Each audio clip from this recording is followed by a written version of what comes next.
जीवनमा पुर्याउने भन्ने कुरा मानिसले सोच्नुहुन्छ। यसै गरेर बुद्धिजीवीहरू पैदा भए, ठुला ठुला ऋषि महर्षिहरू चिन्तकहरू पैदा भए। विभिन्न क्षेत्रमा उनीहरूले आफ्नो सम्पूर्ण जीवन त्यसमा समर्पित गरेको अध्ययन अनुसन्धानमा र त्यसका निष्कर्षहरूलाई व्यवस्थित सूत्रीकृत गर्ने कुराहरू।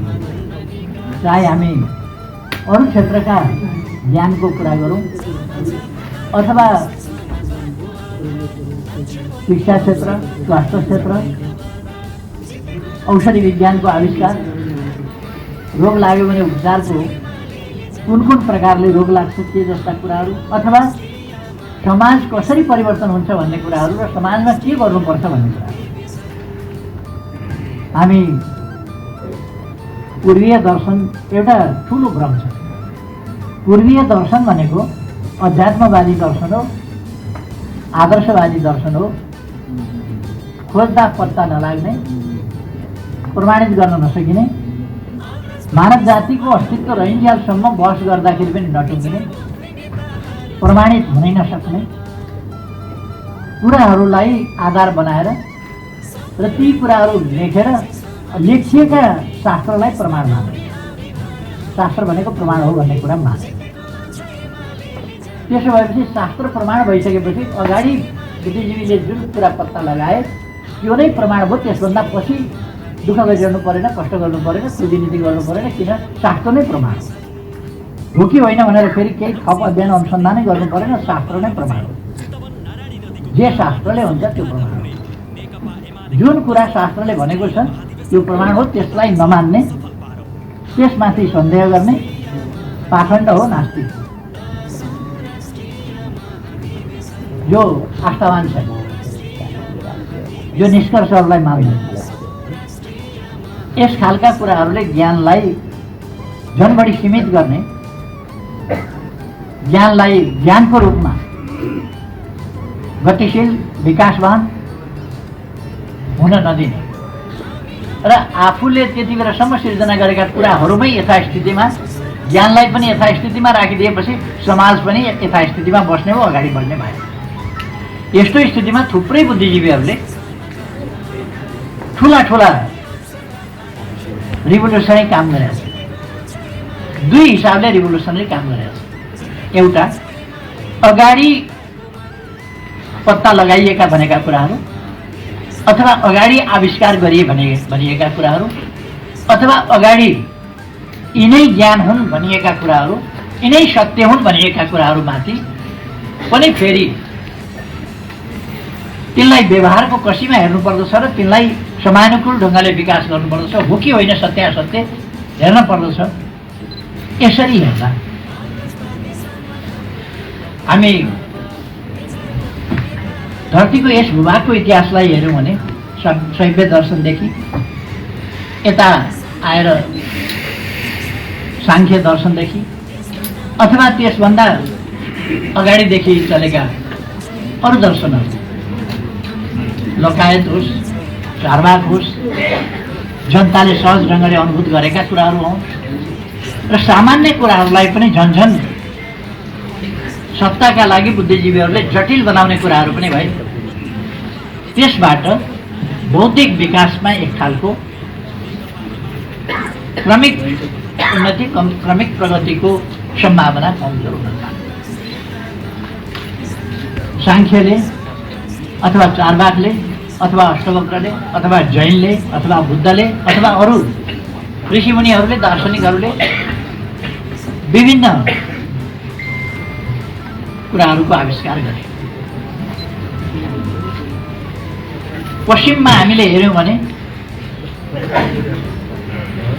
सुकरातले एउटा रिभोल्युसन नै गरेको पाइन्छ दर्शन।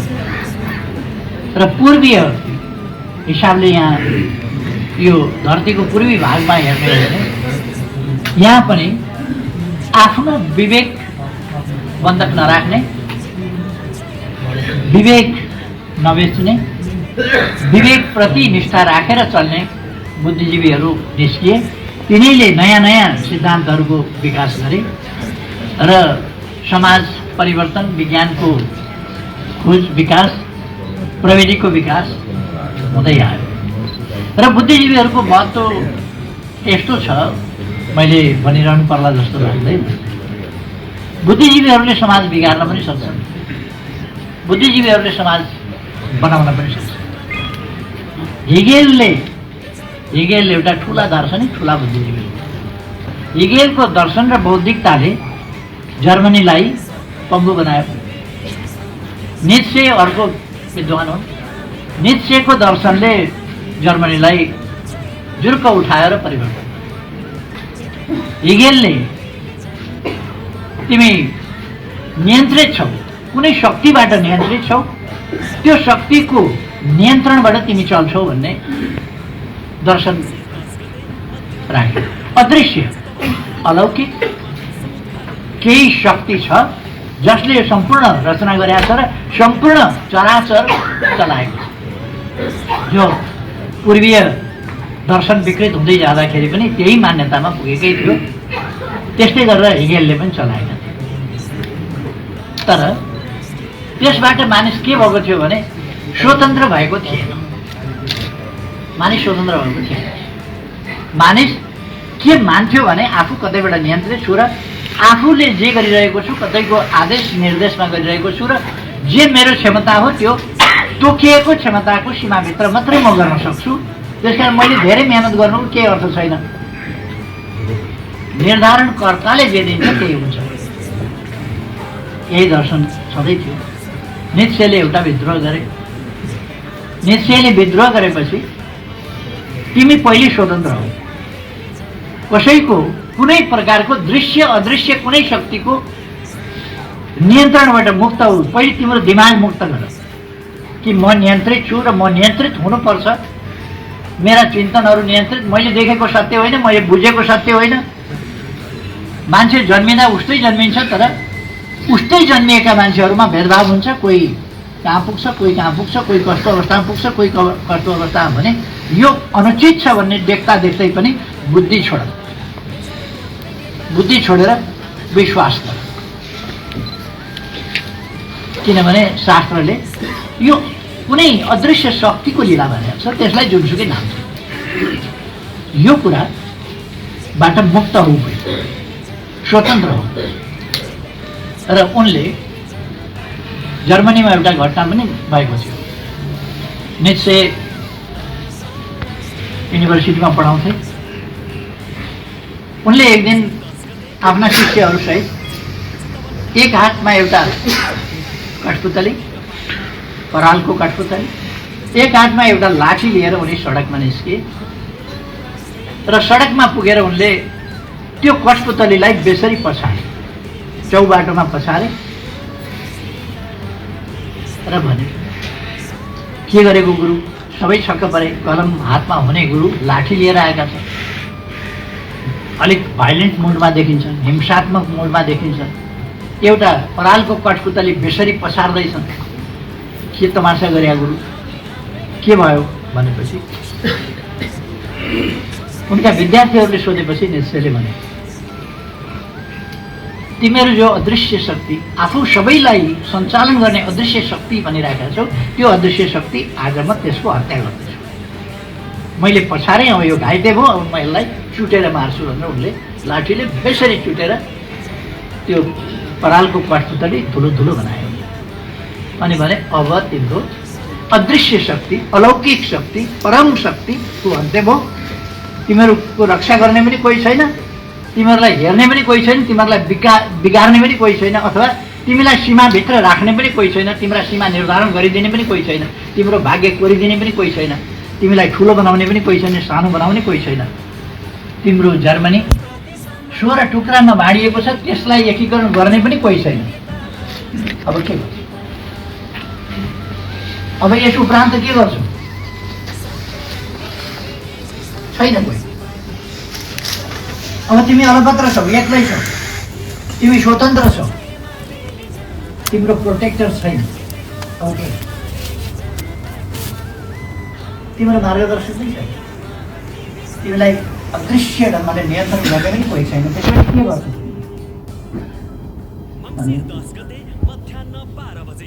अब कसले तिम्रो भागेको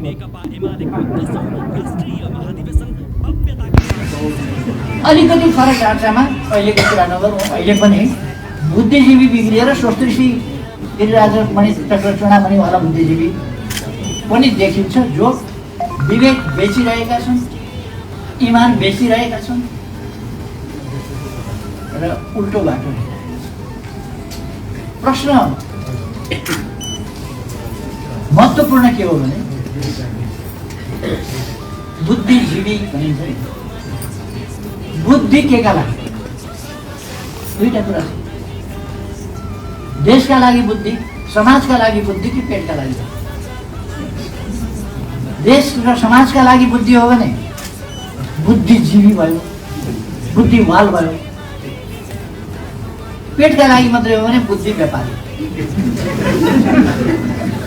हामी जोगिनु पर्ने बुद्धि व्यापारी हुनबाट आफू पनि जोगिनु पर्छ र अरू पनि बुद्धि व्यापारी हुनु पर्छ भने जोगाउनु पर्छ र बुद्धिजीवी बनाउनु पर्छ, जसले युग चिन्न सकोस्, युगहरूलाई चिनाउन सकोस्, इतिहास बुझ्न सकोस्, वर्तमान छुम्याउन सकोस्,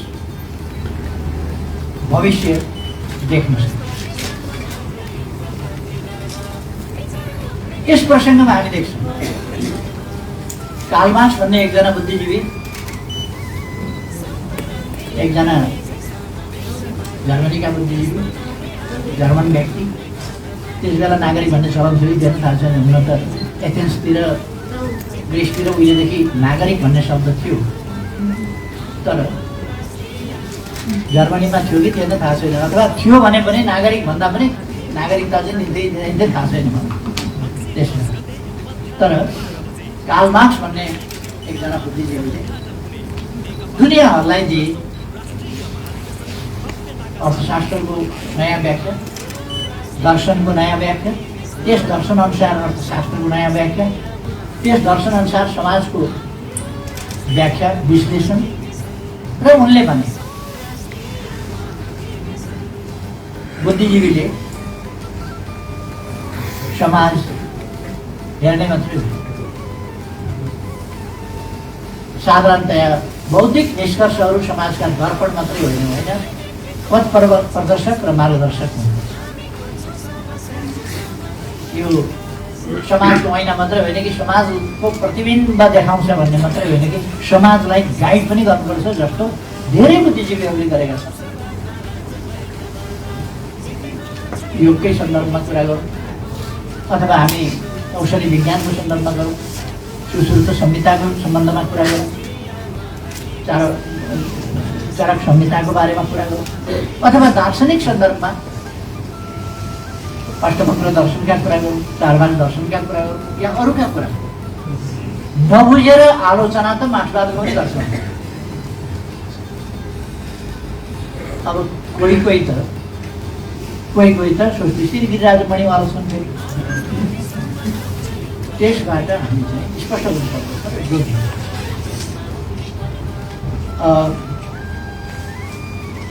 बुद्धिजीवी सक्रिय भने नित्सेले जस्तो जर्मनलाई उठायो त्यसै गरी उठाउँछ। राष्ट्रवादको भावनामा देशलाई एकजुट बनाउँछ र जागृत गरेर भयो म गर्छु भन्ने हरेक नागरिकमा हुन्छ। हामी बुद्धिजीवीहरूले छोडेर काम सारा एउटा काम गरिरहेछु कि के भन्नु छ नि, म एउटा मान्छे खोजिरहेछु, छोडेर काम सारा एउटै काम बुझिरहेछु कि म एउटा मान्छे खोजिरहेछु, यो देशमा एउटा मान्छे खोजिरहेछु। त्यो मान्छे नित्सेको एउटा वचनले थुप्रो मान्छेहरू जन्मिए, थुप्रो मान्छेहरू। उसको विद्यार्थी जो त्यहाँ अब म बनाउँछु भनेर बोलेको थियो, ऊ पछि जर्मनी एकीकरणको नायक बन्यो, जर्मनी सुदृढीकरणको र समृद्धिको नायक बन्यो, जर्मनीको विकासको नायक। त्यस कारण उसको उपनाम आइरन म्यान भनेर।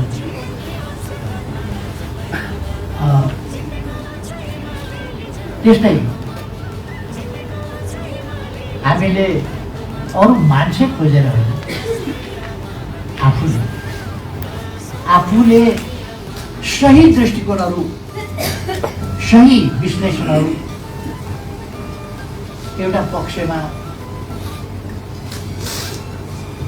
निष्पक्ष ढङ्गले हामीले हेरेर विश्लेषण गर्यो भने अगाडि जान्छ।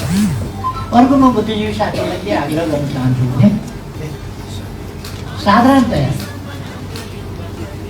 कुराहरू धेरै अप्ठ्यारा हुँदैनन्। दर्शन जस्ता कुराहरू, समाजको विश्लेषण जस्ता कुराहरू, समाजका वर्गहरू, तिनको चरित्र, तिनको चित्र कस्तो हुन्छ, कुन वर्ग, जस्तो उदारवाद उदारवादको कुरा चल्यो, समाजवादको कुरा चल्यो। तपाईँहरूको शीर्षक पनि समाजवादको आधार तयार गर्ने भन्ने कुरा छ। राष्ट्रिय महाधिवेशन र समाजवादको आधार निर्माण सम्बन्धी प्रश्न, यसमा तपाईँहरू छलफल गरिरहनु भएको छ भने यसलाई हामीले अमूर्त ढङ्गले भन्दा मूर्त ढङ्गले उदारवाद कति राम्रो सुनिन्छ नि उदारवाद कति राम्रो छ। उदारवाद भनेको अझ नयाँ उदारवाद, झन् सुन्दर, कति कर्णप्रिय उदारवाद होइन, कठोरवाद होइन, नरमवाद, उदारवाद, सुन्दर। तर अब हामीले त्यसको चित्र बनाउनु पर्यो कि त्यसको मस्तिष्कले के सोच्छ, त्यसको मस्तिष्कले समाज सम्बन्धमा के सोच्छ, अर्थशास्त्रको सम्बन्धमा, अर्थतन्त्रको सम्बन्धमा के सोच्छ, जनताको सम्बन्धमा के सोच्छ, समानताको सम्बन्धमा के सोच्छ, समृद्धिको सम्बन्धमा के सोच्छ र कसरी त्यसले विचार गर्छ। समग्र समाजलाई अगाडि बढाउने मानवतावादको कुरा गर्छ कि अथवा प्रतिस्पर्धाबाट केही मान्छे अरूलाई दरफेल गरेर थिचोमिचो गरेर कुनै हिसाबले अगाडि बढ्छ र सरदर सामाजिक उन्नति भएको पनि हुन्छ। तर त्यो उन्नति सबैमा पुगेको हुँदैन र केही मानिसहरूको चाहिँ जिन्दगी, कमसेकम केहीको जिन्दगी, बहुसङ्ख्याको यदि कठोर जिन्दगी छैन भने अल्पसङ्ख्याको भए पनि कठोर जिन्दगी, एउटा नागरिक पनि अमानवीय र कठोर जिन्दगी बिताइरहेको छ भने त्यो राज्यका लागि, त्यस्तो चिन्तनका लागि, त्यस्तो प्रणालीका लागि कुनै पनि हिसाबले त्यो उपयुक्त हुन्छ। एउटा नागरिक पनि एउटा राज्यमा कुनै पनि प्रणालीले एउटा नागरिकलाई पनि कष्टकर जिन्दगी बिताउने कुरालाई सही मान्छ भने त्यो गलत दर्शन हो, गलत दृष्टिकोण। कोही पनि नागरिक कष्टकर जिन्दगी बिताउने कुरालाई मन्जुर गर्न सकिँदैन। मानवतावादी, समानतावादी, विकासवादी कुनै पनि दर्शनले त्यसलाई मान्न सक्दैन। समानता बाहेकको असमानताको अस्तित्व स्वीकार्ने र असमानता सिर्जना गर्ने व्यवहार स्वीकार्ने त्यो कुराहरू हुन्छ। कस्तो गर्छ त उदारवादले के गर्छ, उदारवादले के गर्छ, यसको चित्र के हुन्छ, यसको पेट कस्तो छ, त्यसले के खान्छ, यसका हात कस्ता छन्, के सोर्छ, के दिन्छ, तान्छ, के दिन्छ, के खुट्टा कस्ता छन्, कता हिँड्छ, कतापट्टि फर्किहाल्छ, यसको दिशा फर्काइ कतापट्टि छ, यो कुरा बनाउन सकिन्छ। र समाजवाद हामीले उन्मुख गरेका छौँ। समाजवाद उन्मुख हो, यो स्वाभाविक रूपमा पूर्वतिर फर्किहाल्छ, यो उज्यालोतिर फर्किहाल्छ, यो समानतातिर फर्किया हुन्छ, यो विकासतिर फर्किया हुन्छ, इन्फ्रास्ट्रक्चर डेभलपमेन्टतिर फर्किया हुन्छ, साइन्स एन्ड टेक्नोलोजीको डेभलपमेन्ट र त्यसको सदुपयोगतिर फर्केको हुन्छ। सुविधाहरू विकास गर्ने र ती सुविधा हरेकसम्म पुर्याउने त्यतातिर फर्किएको हुन्छ। यसले उत्पादकत्व मात्रै होइन, डिस्ट्रिब्युसन पनि, यो पनि न्यायोचित डिस्ट्रिब्युसन, क्षमतामूलक डिस्ट्रिब्युसन छ, यतापट्टि लिएर जान्छ। त्यसर्थ यसले के गर्छ र समाजवाद मात्रै भन्दाखेरि जनताले बुझ्दैन। अस्ति मैले हाम्रो विधान महाधिवेशनको समापन सत्रमा कि हामीले बहस चलाउँदा, राष्ट्रिय बहस चलाउँदा समाजवाद मात्रै भनेर के हो समानता, कस्तो हुन्छ, त्यसको स्वरूप कस्तो, त्यसको मस्तिष्कले कसरी छ, त्यसका दार्शनिक पक्ष के हुन्छ, त्यसका आर्थिक पक्ष के हुन्छ, त्यसका सामाजिक मूल्य मान्यता के हुन्छ, सामाजिक प्रबन्ध सम्बन्धी त्यसका सोचहरू के हुन्छ, राजनीतिक प्रणाली र प्रबन्ध सम्बन्धी त्यसका सोचहरू के हुन्छ। हामी कुनै प्रणालीप्रति कसै भक्ति देखाउन सक्दैनौँ। देश र जनता यद्यपि दिगो विकास लक्ष्यका पनि कतिपय कुराहरूमा म अलिकति कतिपय कुरा अलिकति बढी आइएनजिओ प्रभावित खालको चाहिँ टर्मिनोलोजी भयो कि भन्ने थाहा छ। दिगो विकास लक्ष्यका 5 स्तम्भ भनिएको छ। धरती एउटा स्तम्भ हो, मानव जाति अर्को स्तम्भ हो र अरू कुरा स्तम्भ नहुनुपर्ने। यदि हो भने धरती र मानव जाति भइसकेपछि विज्ञान प्रविधि जस्तो कुरो हुन एउटा कुरा थियो। शान्ति भनेको छ, शान्ति स्तम्भ होइन, शान्ति हाम्रो चाहना हो, त्यसलाई त्यो आवश्यक छ, त्यसलाई प्राप्त गर्नुपर्छ। त्यो प्राप्त गर्न बाँकी छ, शान्तिका आधारहरू खडा गर्नै बाँकी छ, जसबाट हामी 2030 सम्ममा हामीले दिगो विकास लक्ष्य हासिल गर्नु छ। तर 5 वटा पिलर मध्ये हामी के भन्छौँ भन्दाखेरि एउटा चाहिँ समावेशिता भन्छौँ। समावेशिता हाम्रो तरिका हो, आधार होइन, तरिका हो। त्यो कसरी हामी प्राप्त गर्न सक्छौँ, हासिल गर्न सक्छौँ। त्यस्तै गरेर अर्को के भनेको छ, समावेशी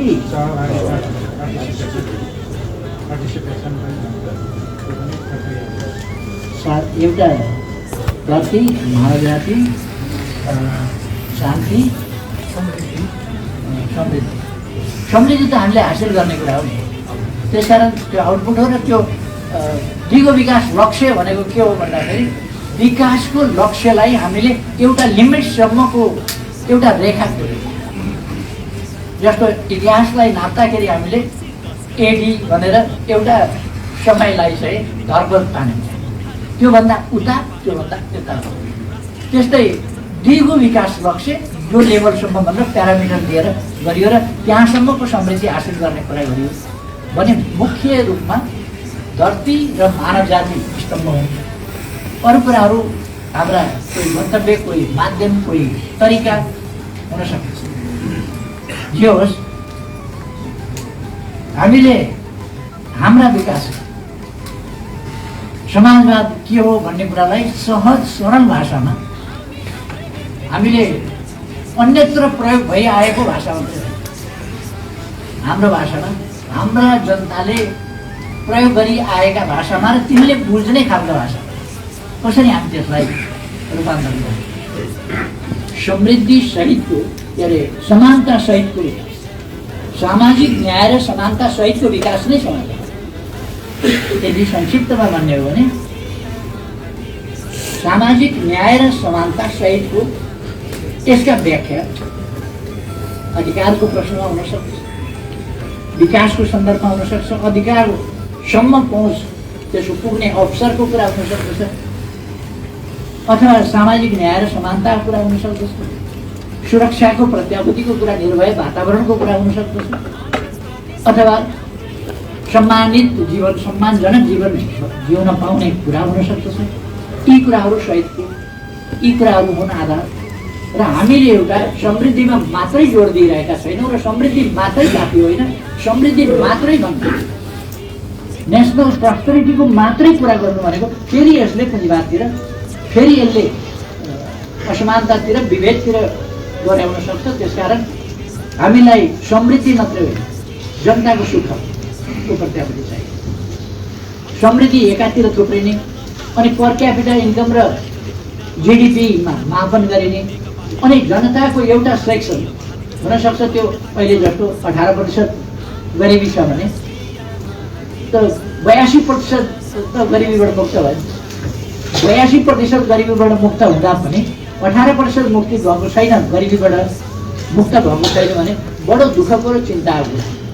त्यो 18% भित्र म छु, तपाईँ हुनुहुन्छ, विचार गर्नुहुन्छ, तपाईँ आफै हुनुहुन्छ त्यस गरिबीको स्थितिमा र त्यसको पीडा तपाईँ भोगिरहनु भएको छ भने कस्तो हुन्छ। त्यसकारण आफैलाई त्यस ठाउँमा राखेर हेर्दाखेरि हामी कल्पनामा भए पनि अनुभूत गर्छौँ, अनुमानमा भए पनि अनुभूत गर्छौँ कि कति दुर्लभ जीवन। त्यस कारण त्यो हुनु दिन्छ हाम्रो समाजवाद निर्माणको।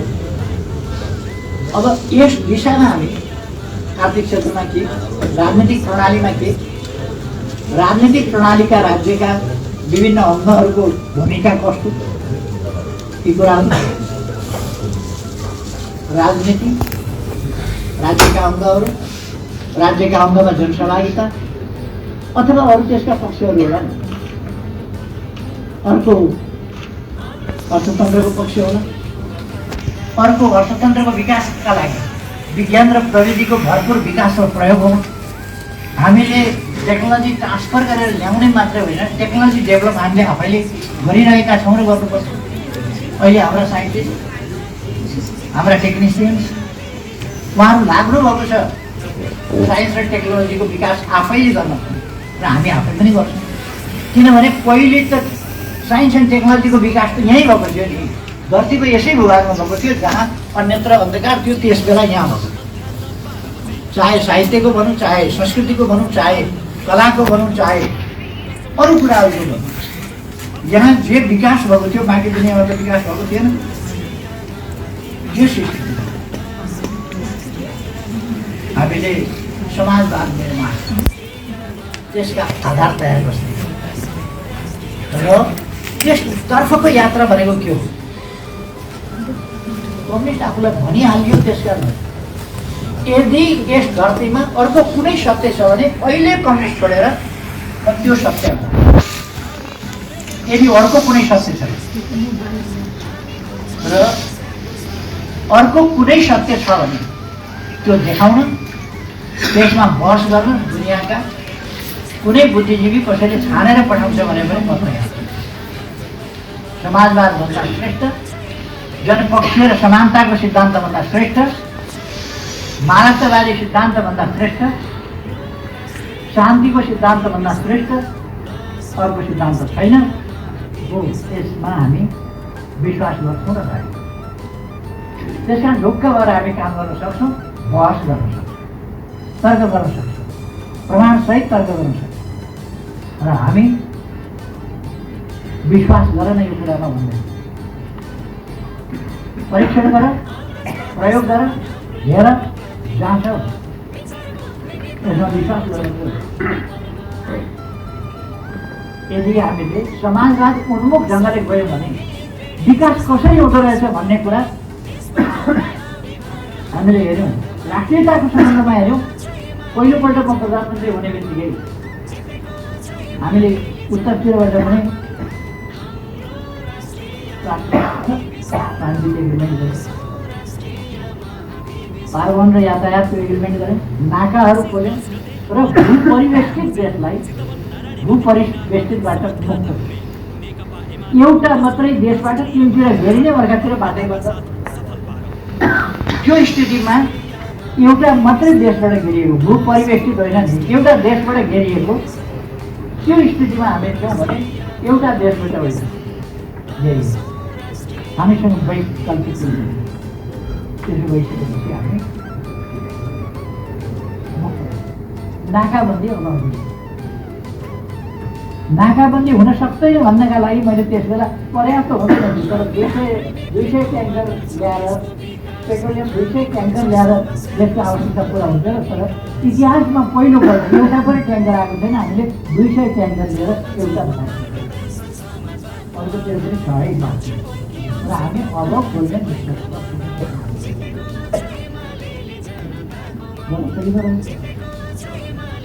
हामीले विकासका केही कामहरू अगाडि बढायौँ। फास्ट ट्र्याक पुरा मात्रै थियो, हामी आफै गर्छौँ भनेर अगाडि बढायौँ। हुलाकी राजमार्ग हामीले आफै बनायौँ। अरू थुप्रै कामहरू हामीले नयाँ सुरु गऱ्यौँ।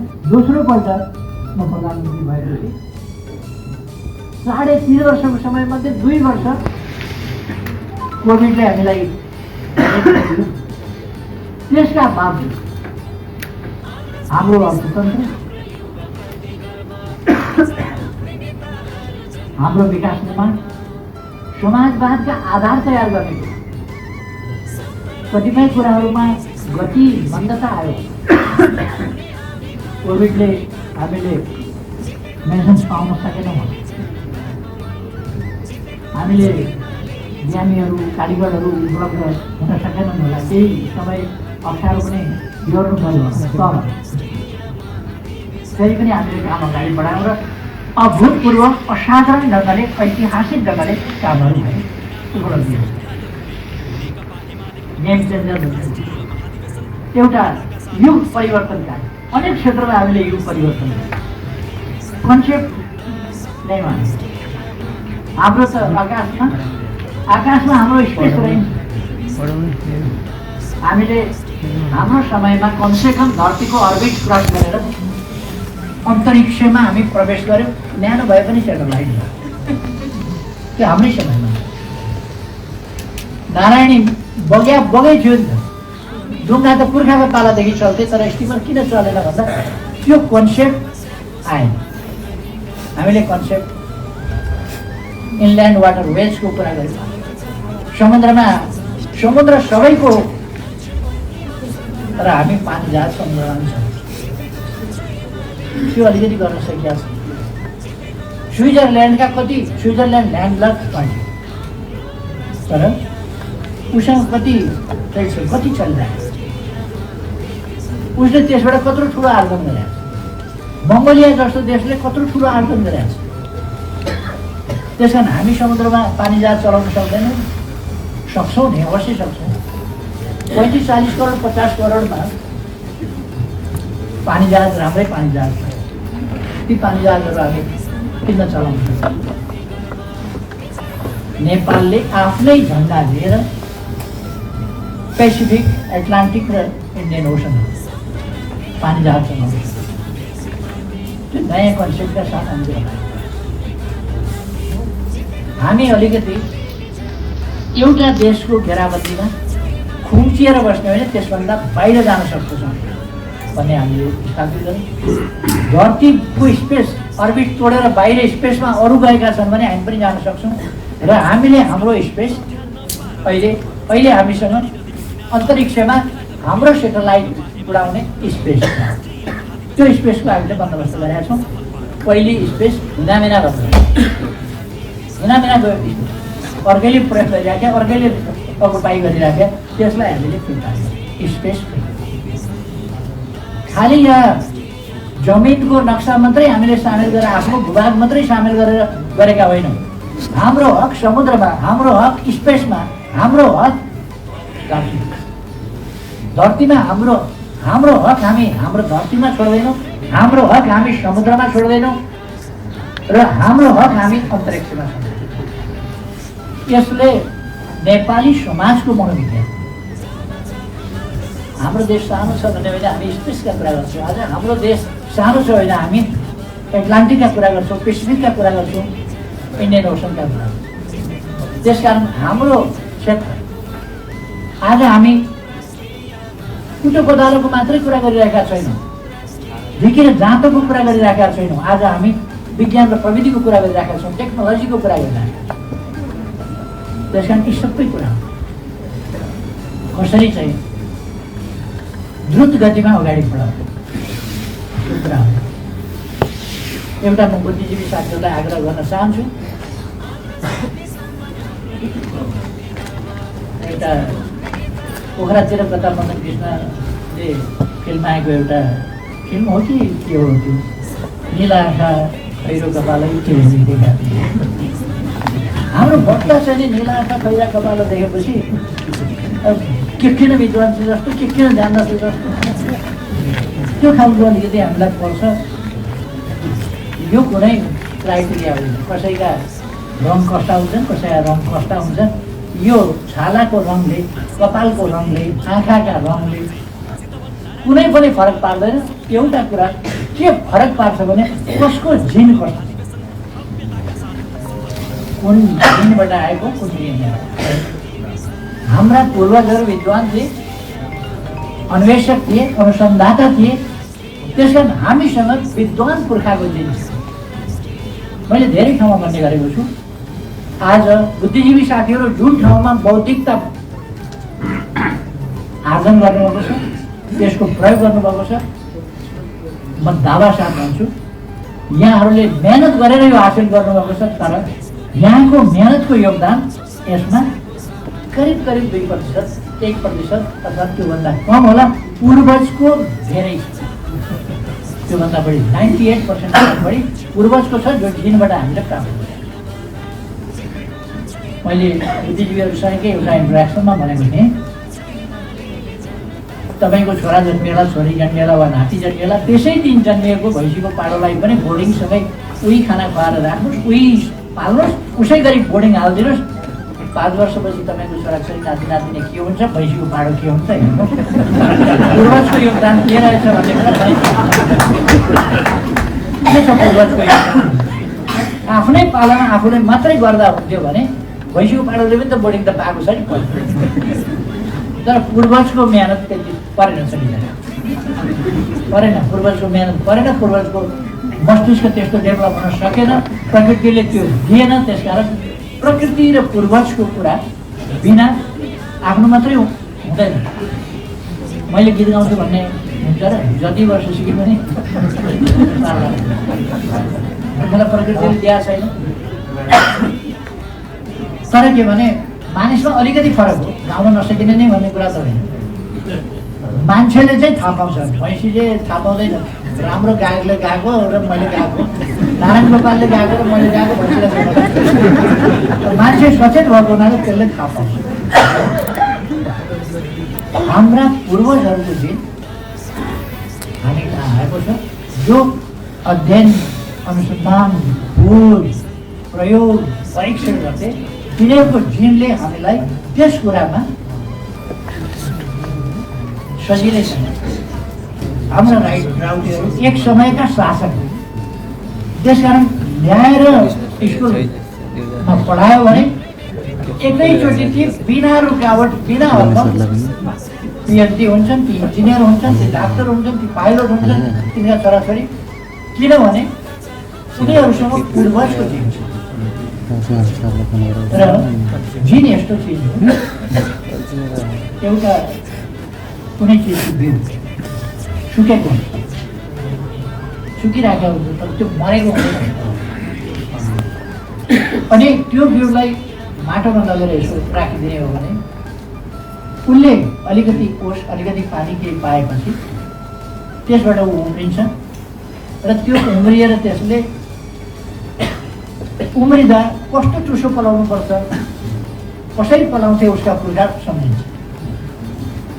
त्यो सुकेको फेरि पटक्क ढाडिएर फेरि ल्याउँदिएको जस्तो त्यो बिउबाट निस्किएको बिरुवा कसरी सुइरो निकाल्नुपर्छ, कसरी पात निकाल्नुपर्छ, कस्तो टुसा हुनुपर्छदेखि उसको पुर्खाको आकार कस्तो थियो, उसका पुर्खाका पात कत्रा थिए, हाँगा कस्ता हुने गर्थ्यो, त्यो सबै सम्झिन्छ। त्यो हामीले मात्रै सम्झ्या होइन। एउटा लहराले यहाँनिर सिक्लो छ भने यता पनि जाँदैन, त्यता पनि जाँदैन, त्यतातिर एउटा केन्द्र पठाउँछ र यो पारेर घुमाएर भेट्छ। त्यसकी आमाले भनेको त्यसलाई कसरी त हुने हुँदैन नि, आँखा छ त्यसको, त्यो पनि छैन। सर्पको जस्तो जिब्रो निकालेर पनि केही बुझ्ने होइन, मठ छ। तर त्यो त्यहाँबाट निकालेर यस्तो आँखाबाट त्यहाँबाट निकालेर यसो लगेर ट्याक्टर समाउँछ, यतापट्टि कहाँ छ त्यो यसो राखेर फेरि समाउँछ। यो जेनेटिक मेमोरी। बाख्रा पाठक जन्मिने बित्तिकै अर्थ धेरै त केही बुझ्दैन, तर आमाको दुध कहाँनिर हुन्छ भनेर यसो यसो मात्रै गइहाल्छ। आमाको दुध खान पनि जान्दछ, कसरी सिकाएको छ त्यसलाई भनेको छ र कसैले भनेको छैन, तर दुध कतापट्टि हुन्छ, कसरी खानुपर्छ भन्ने कसले सिकाएको छ। जन्मिने बित्तिकै त्यो जान्दछ, किनभने त्यो जेनेटिक मेमोरी हो। गच्छे अनुसारको जेनेटिक मेमोरी बोकेर आउँछ।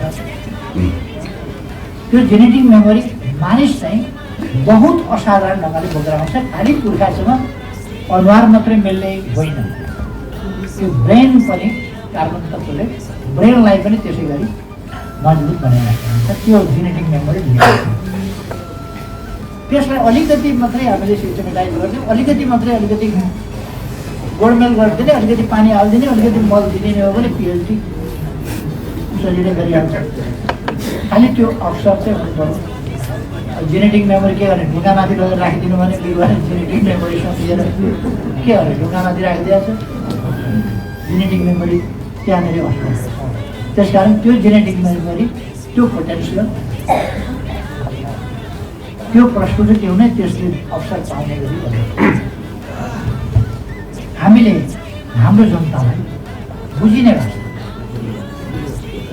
एकदम बुझिने भाषा, जटिल भनिएका कुराहरू, समाज विज्ञान, समाज परिवर्तन, समाज विकास, समृद्धि, यी सबै कुराहरू बुझिने भाषालाई बताउनुपर्छ। कहिले कहिले केही अलिक जान्ने सुन्ने भएपछि मान्छेमा एउटा रोग लागेको हुन्छ।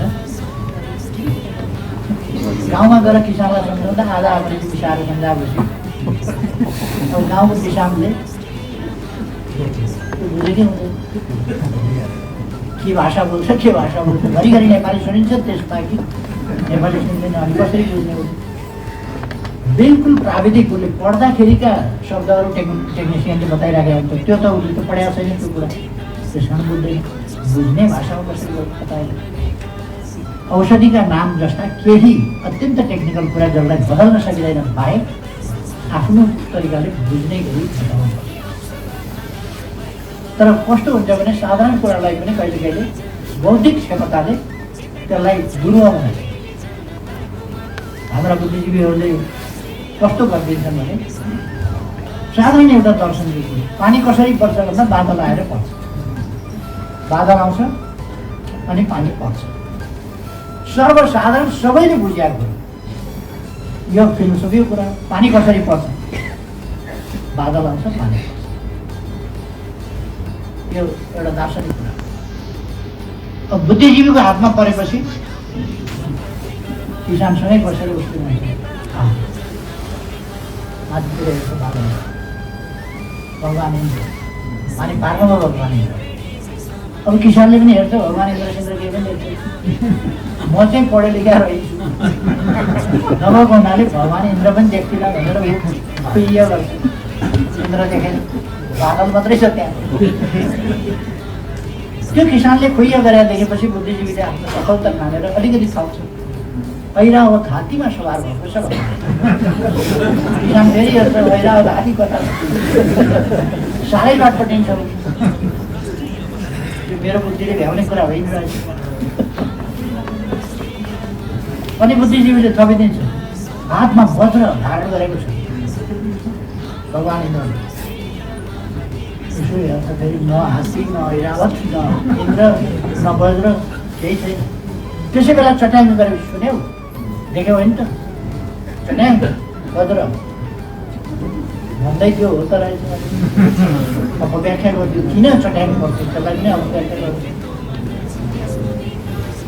त्यसमाथि मेनका र उर्वशी दुईतिर बादलमा छम गर्दै इन्द्रका वरिपरि लागेको थियो भनेपछि एकपल्ट मुख मिट्याएर फेरि हाल्छ।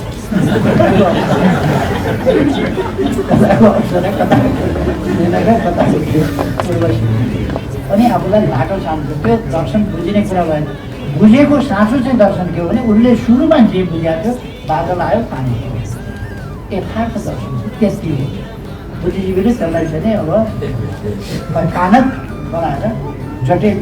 अनि किसानले के ठान्छ भने यो दर्शन भन्ने जुन कुरा छ त्यो बुद्धिजीवीले भन्छ दर्शन भनेको चाहिँ जोसुले बुझ्ने कुरा होइन। धेरै शास्त्रहरू पढ्नुपर्छ। शास्त्र नपढिकन इन्द्र कसरी थाहा पाए, ऐरावत कसरी थाहा पाए, भद्र कसरी थाहा पाए, अप्सराहरू कसरी थाहा पाए, उर्वशी र मेनका कसरी थाहा पाए, यी सबै थाहा पाउनु त शास्त्र पढ्नुपर्छ। सुनेको थियो नपढिकन त हुने रहेछ भन्ने पर्छ। नपढिकन यथार्थ दर्शन बुझिन्छ, बादल आएर पानी। हामीले बुझाउने कुरा चाहिँ यो हो, जे यथार्थ हो त्यो सोझो बुझाइदिनुपर्छ, बादल आउँछ, पानी। र हामी समाजवाद निर्माण गर्न विचार तरिका यो दिने हो। विचार दिने तरिका दिने, भ्रमहरूबाट मुक्त दिने र सबै जनतालाई बुद्धिजीवीमा परिणत, समाज विज्ञानका बुद्धिजीवी, परिवर्तनका संवाहक शक्तिको रूपमा उनीहरूलाई समर्थन मात्रै भयो भने फेरि अर्काले भड्काउँछ। त्यस कारण हामी जोड गरेर अभियान लैजाउँदा समर्थन पनि एक समयमा केही हामीले गरेका केही कुरा सुकुम्बासीलाई धनी पूर्जा दिउँला, अरू केहीलाई रोजगारी दिउँला, कसलाई के दिउँला, शिक्षक प्राध्यापकको तनखा बढाइदिउँला, कर्मचारीको तनखा बढाइदिउँला, सबैको साथ ल्याउँला। यो कुरा चाहिँ एकदम संकीर्ण पोलिटिकल कुरा मात्रै हो। समाज परिवर्तनका निम्ति भरपर्दो तरिका भनेको, भरपर्दो तरिका भनेको सबै नागरिकलाई सामाजिक विज्ञानका, परिवर्तनको विज्ञानका राम्रो बुझ्ने अध्यता, राम्रो बुझ्ने र त्यसलाई परिवर्तनको अभियानमा लिएर जाने अभियन्ता, सामाजिक जागरणका अभियन्ता आफै हुन सक्ने गरी सरल ढङ्गले बुझायौँ भने समाजवादका आधार कसरी तयार हुन्छ, समाजवाद कसरी हामी विकास गर्छौँ भन्ने कुरा बुझायौँ भने त्यो कुरा हामी सार्थक गर्न सक्छौँ। त्यसकारण मेरो आग्रह के हो भने बुद्धिजीवी साथीहरूसँग हामीले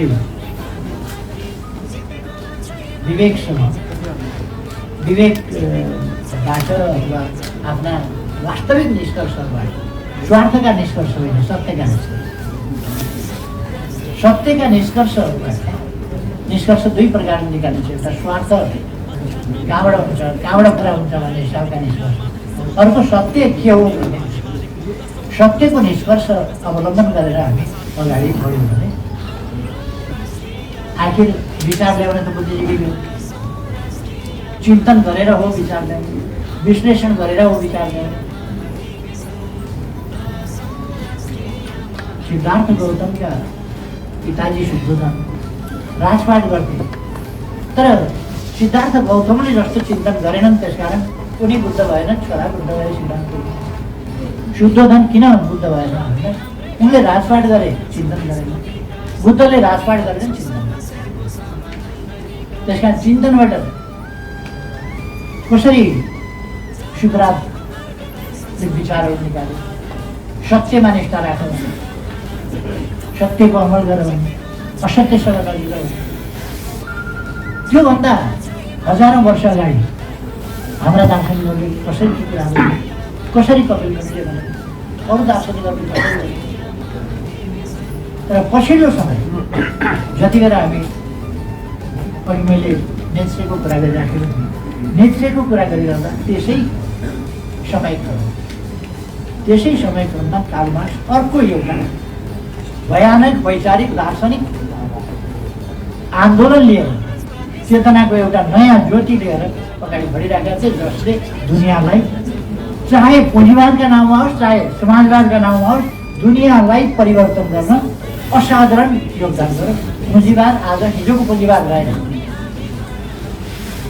पुँजीवादले आफ्ना मान्यताहरूमा थुप्रै कम्प्रोमाइज गरेर समाजवादका कुराहरूलाई साथी लिएर जहाँनेरि फाट्छ, जहाँ च्यातिन्छ समाजवाद, त्यहाँ मार्क्सका मान्यताहरू, मार्क्सका मूल्यहरू, समाजवादका मूल्यहरूले सिउनु पर्यो। जहाँनेरि पुँजीवाद फाट्छ, च्यातिन्छ, त्यहाँ समाजवादको टालोले टालो। अर्को उपाय छ, पुँजीवादका असफलताहरू पुँजीवादले समाजवादका टालाहरू लिँदै काम र त्यसरी पुँजीवाद एक्जिस्टेन्स। हामी लेफ्टहरू भनेको परिवर्तनकारी, यो परिवर्तनकारी शक्तिहरूले मानव जातिले समाज विकास गर्न विभिन्न क्षेत्रमा गरेका उन्नति र उपलब्धिहरूलाई सिङ्गो मानव जातिका ज्ञान विज्ञानका प्रयोगका परीक्षणका अध्ययन अनुसन्धानका उपलब्धि हुन् भनेर स्वीकार्नुपर्छ र तिनलाई स्वीकारेर आफ्नो एउटा पुरानो उहिलेको कुरालाई मान्यता बनाएर हिँड्नु हुँदैन। मैले एक ठाउँमा बोल्दाखेरि सिम्पल एउटा उदाहरण दिएको। एउटा पण्डितजी भनेको बुद्धिजीवी, एउटा बुद्धिजीवी ससुराल जाँदै थियो। उनले शुक्रबारले जस्तै जे फेला पार्यो, जे लाग्यो त्यो लेखिरहेको टिपिहाल्छ। शुक्रबार पनि त्यही आदत, हरेक दार्शनिक कुरा जस्तो लाग्छ त्यो टिपिहाल्ने।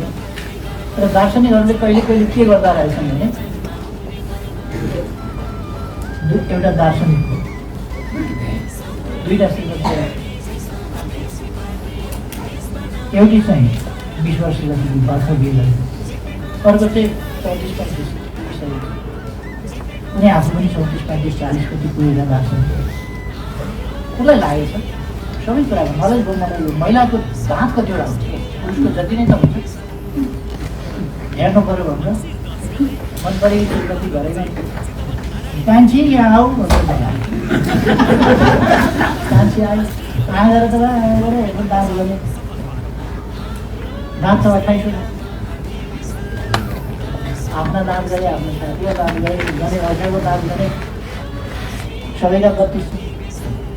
कान्छी श्रीमतीका दाँत 28 भएपछि महिलाका दाँत 28। जेठीलाई बोलाएर गनेको भयो त।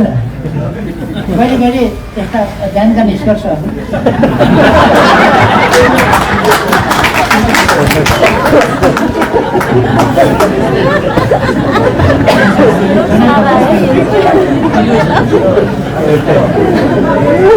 हामीले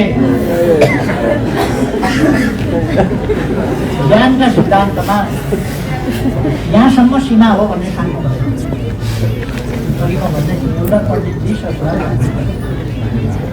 ससुराल जानलाई नयाँ दौरा सुरुवाल ट्याक्टुका लाएर जाँदै गरेछ। जुत्ता पनि नयाँ किनेर यसो लाग्यो, बिचमा एउटा कोल्सी रहेछ, त्यो कोल्सीमा उफ्रिएर तर्न सकिन्छ न कि जुत्ता त खोल्नु पर्यो। जुत्ता खोलेपछि तिनीहरूका विद्वान जस्तै एउटा पत्ता लगाएपछि कुनै कुरा पत्ता लगाएपछि कुनै कुराको अध्ययन गरेपछि लेखिहाल्ने बानी परेको ठुलो तर्दा जुत्ता लगाएको छ भने जुत्ता फुकालेर तर्नुपर्छ, नत्र भने जुत्ता भिज्छ, पछि लाउन काम लाग्दैन, नराम्रो हुन्छ। त्यस कारण जुत्ता फुकालेर ठुलो तर पारिपट्टि गएपछि जुत्ता लगाऊ, लेखे आफ्नो अनुभव। पछि पुल बनेको बाटो बने, पुल बन्यो, पुलको छेउमा गएपछि अब पढे लेखेको अर्को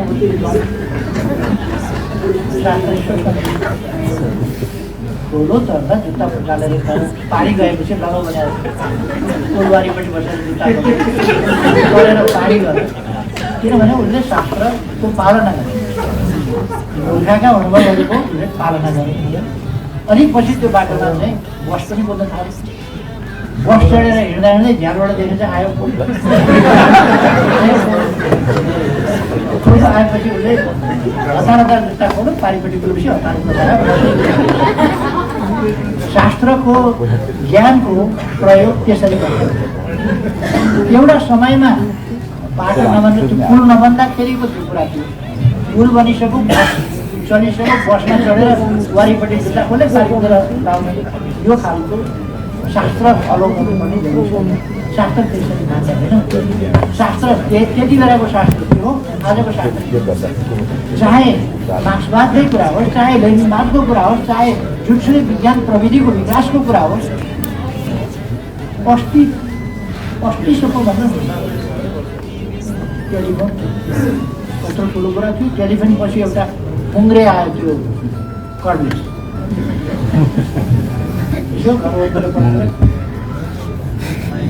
बगैँचामा मान्छे अघि पछि जाँदैन थियो भने त्यो मुङ्रे टेलिफोन आएको बेला कर्डलेस आएको बेला त्यो देखाउन पनि बगैँचा गएर हेलो नोकिया सोकिया आयो, मुङ्रे टेलिफोन त्यो कर्डलेस जस्तो होइन, त्यसले जहाँ पनि गर्यो। त्यहाँबाट आज स्यामसङ के जति आइफोनका कुन संस्करण क्षेत्रमा पुगिसक्यो। 2 महिनामा तपाईँको फोन पुरानो बनाइदिन्छ, चलिराख्या भएर के भने पुरानो बनाइन्छ, उसले नयाँ निकालिसक्यो अर्को संस्करण। यो यति फास्ट चेन्जिङ दुनियाँमा कुनै पनि ज्ञानलाई यही चाहिँ अन्तिम हो भनेर, यही चाहिँ आविष्कार, यही चाहिँ खोज अन्तिम भनेर होइन, आँखा खुला राखेर, कान खुला राखेर, मस्तिष्क खुला राखेर आवश्यकता र त्यसको समाधानलाई मुख्य कुरा बनाएर, विषय बनाएर, देश मुख्य कुरा हो, जनता मुख्य कुरा हो, मानव जाति मुख्य कुरा हो, यो धरती मुख्य कुरा हो, चारवटा महत्त्वपूर्ण कुरा हो। जसप्रतिको निष्ठा सबभन्दा बढी हुनुपर्छ, अन्तको निष्ठाको अर्थ छैन। अन्यत्र निष्ठा राख्न सकियो भने विभिन्न प्रकारका विभिन्न रङका फेरि स्वस्तिश्री विद्यार्थीमणि चक्रचूडामणि हुन्छ, जुनसुकै कलरको होस् कि जस्तोसुकै होस् स्वस्तिश्री चक्रचूडामणि हुन्छ। त्यसकारण हामी त्यसबाट जोडिएर नयाँ नयाँ खोजहरू अनुसन्धानका साथ अगाडि जानुपर्छ। यसमा बुद्धिजीवी परिषदले महत्त्वपूर्ण योगदान गर्नेछ भन्ने मेरो विश्वास छ। यस दृष्टिमा अब कार्यपत्र प्रस्तुत गर्न सक्दिनँ, मैले कार्यपत्रभन्दा बाहिरबाट चाहिँ भनिरहने कुरा योभन्दा घट्टा भयो भने अध्यक्षले मलाई रोक्न दिएको छैन। म सबै साथीहरूलाई राम्रो भन्न चाहन्छु, धन्यवाद भन्न चाहन्छु।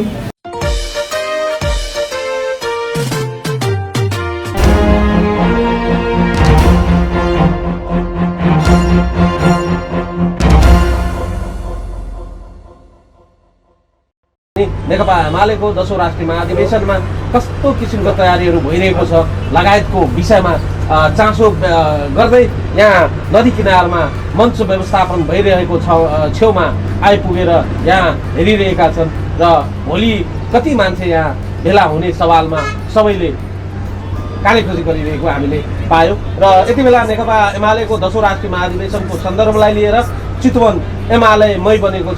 चारैतिर नेकपा एमालेको झन्डा, महाधिवेशनको ब्यानर, प्याम्फलेट र विभिन्न किसिमको यहाँ चाहिँ प्रचार सामग्रीहरू हामी चौतर्फी रूपमा प्रत्येक चोकमा हामीले नेकपा एमालेको गेट 10औं महाधिवेशन केन्द्रित गरेर गेटहरू बनाइएको छ।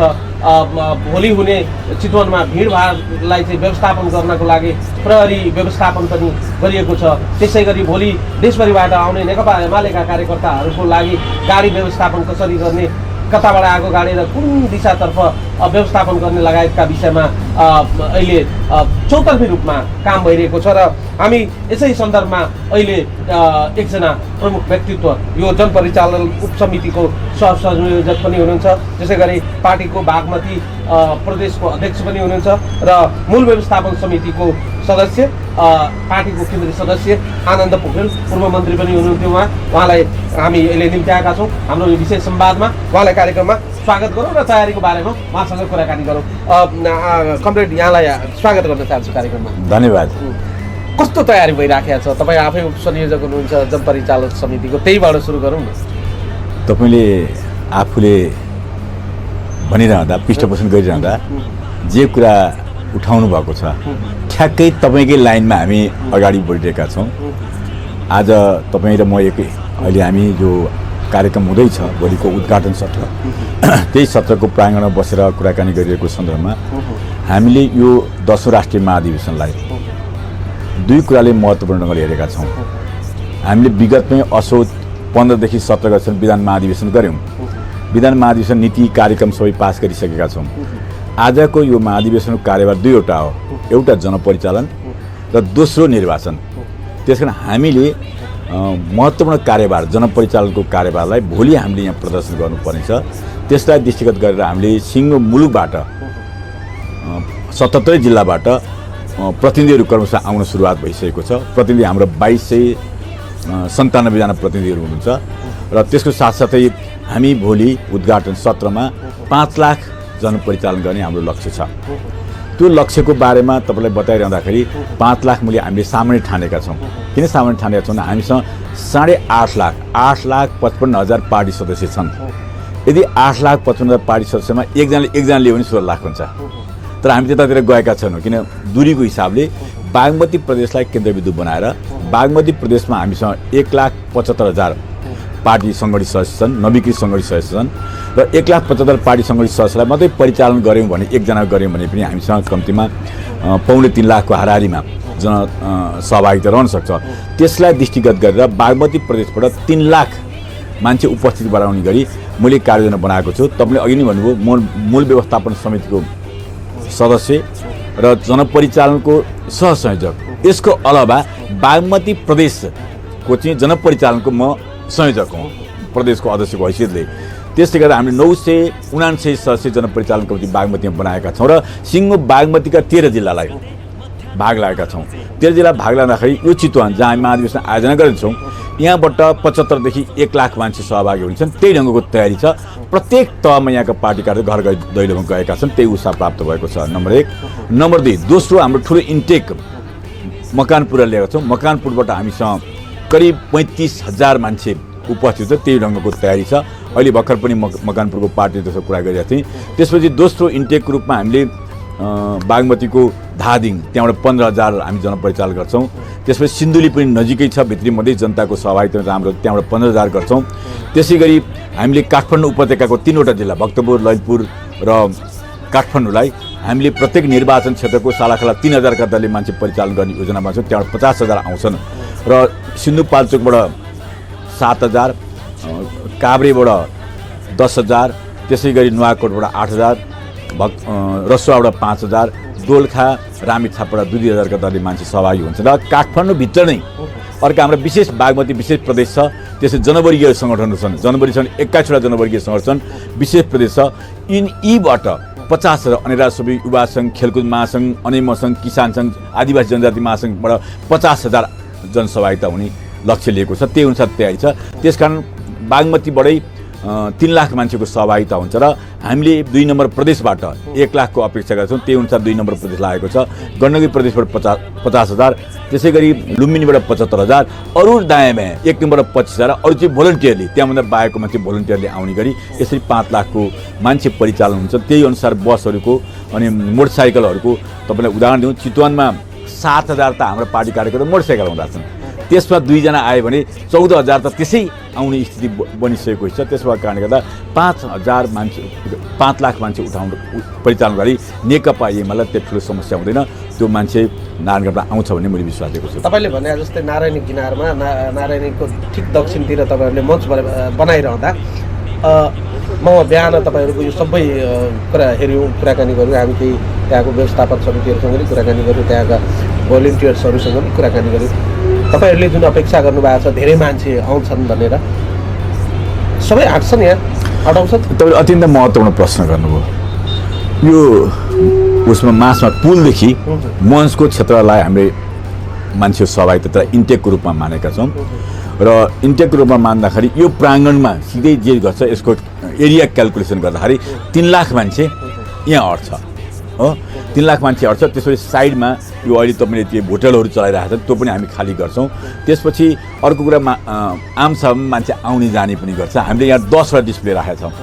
नारायणगढ बजारमा राखेका छौँ, भरतपुरमा राखेका छौँ। त्यो जहाँ जहाँ मान्छेहरूको जमघट हुन्छ र जहाँ बसको पार्कहरू छन्, हामीले ट्राफिक व्यवस्थापनको लागि चाहिँ बसको पार्किङ गर्ने ठाउँको पनि 7वटा पार्किङ गर्ने ठाउँहरू छन्। त्यहाँ 10वटा ती डिस्प्ले राखेर चाहिँ हामीले त्यो जनताहरूलाई सुनाउने हाम्रो लक्ष्य छ। त्यसबाट यहाँ नअटेका मान्छे पनि तत्तर ठाउँमा अट्ने त्यहाँ पनि हामीले 5,000 भोलिन्टियरको व्यवस्थापन गरेका छौँ।